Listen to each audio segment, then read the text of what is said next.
सोचिए, आप private sector में पूरी जिंदगी मेहनत करते हैं। हर महीने सैलरी आती है और रिटायरमेंट आते ही एक दिन अचानक वो सैलरी बंद। अब सवाल यह है, उसके बाद घर का खर्चा कैसा चलेगा? क्योंकि unlike government jobs, private sector में पेंशन का कोई ऑप्शन ही नहीं होता। लेकिन एक स्मार्ट तरीका है जिससे आप खुद की पेंशन खुद बना सकते हैं, और वो है SWP, सिस्टमैटिक विड्रॉल प्लान। और दोस्तों, ऐसे ही यूजफुल फाइनेंशियल वीडियोस के लिए इजी फाइनेंस को सब्सक्राइब जरूर कीजिए। SWP सिंपल वर्ड्स में एक ऐसा प्लान है जिसमें आप अपने ही इन्वेस्टमेंट से हर महीने पैसा निकाल सकते हो, ठीक वैसे ही जैसे पेंशन आती है। लेकिन डिफरेंस ये है कि SW आपके रिटायरमेंट कॉर्पस से आता है। सपोज आपके पास 1 करोड़ रुपए है। अगर आप साल का 4% निकालते हैं तो रफली 33,000 हर महीने कंफर्टेबली निकाल सकते हो। इसमें ब्यूटी ये है कि आपका बाकी पैसा म्यूचुअल फंड में इन्वेस्टेड रहता है, और जैसे जैसे मार्केट ग्रो करता है आपका फंड भी बढ़ता जाता है। यानी एक तरफ इनकम मिलती रहती है और दूसरी तरफ कॉर्पस भी सस्टेन रहता है। अब सवाल है, कॉर्पस इन्वेस्ट कहां करें?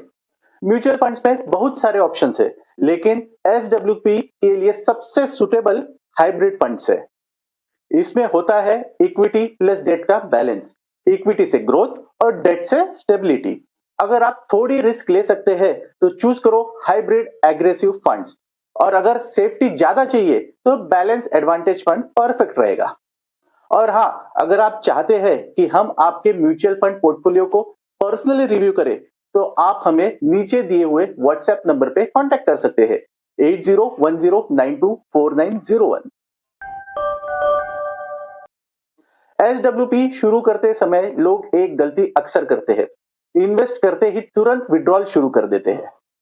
सोचिए, अगर इन्वेस्ट करने के बाद मार्केट गिर गया तो आपका कॉर्पस भी गिर जाएगा, और अगर उसी वक्त आप पैसा निकालना शुरू करोगे तो वो कॉर्पस तेजी से घटेगा। रिजल्ट, पैनिक और loss of confidence in SWP।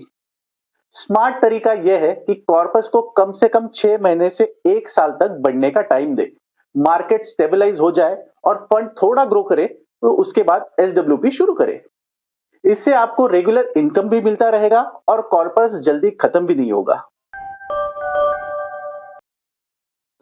अब बहुत लोग पूछते हैं, FD क्यों नहीं करना?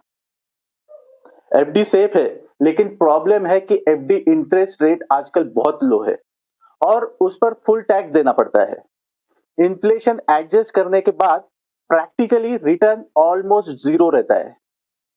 SWP में फर्क यह है, कॉर्पस मार्केट में ग्रो करता रहता है, इनकम टैक्स एफिशिएंट होती है और लंबी रेस का घोड़ा साबित होती है।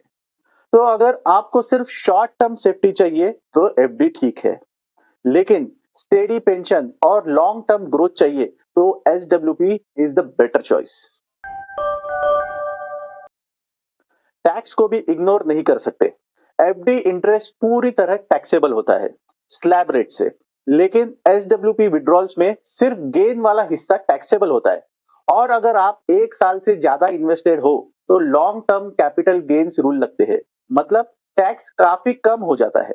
सो SWP शुरू करने से पहले चेकलिस्ट ये है, कॉर्पस जितना बड़ा उतनी comfortable pension, withdrawal rate ideally 4% annually, सही फंड चुनना ग्रोथ या सेफ्टी के हिसाब से, पेशेंस, शुरू में कम से कम कुछ मंथ वेट करो।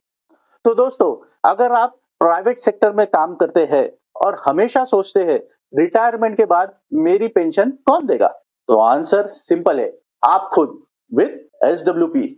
ये देगा आपको मंथली पेंशन जैसी स्टडी इनकम, कॉर्पस को ग्रो करने का मौका और FD से कहीं बेटर टैक्स एडवांटेजेस। तो आज ही प्लान बनाइए, स्मार्टली इन्वेस्ट कीजिए और रिटायरमेंट को टेंशन फ्री बनाइए। ऐसे और इंफॉर्मेटिव वीडियोस के लिए इजी फाइनेंस को सब्सक्राइब करना मत भूलिए। और अगर आप चाहते हैं कि हम आपके एग्जिस्टिंग म्यूचुअल फंड पोर्टफोलियो को पर्सनली रिव्यू करें तो हमें व्हाट्सएप कीजिए 8010924901 पे। Thank you.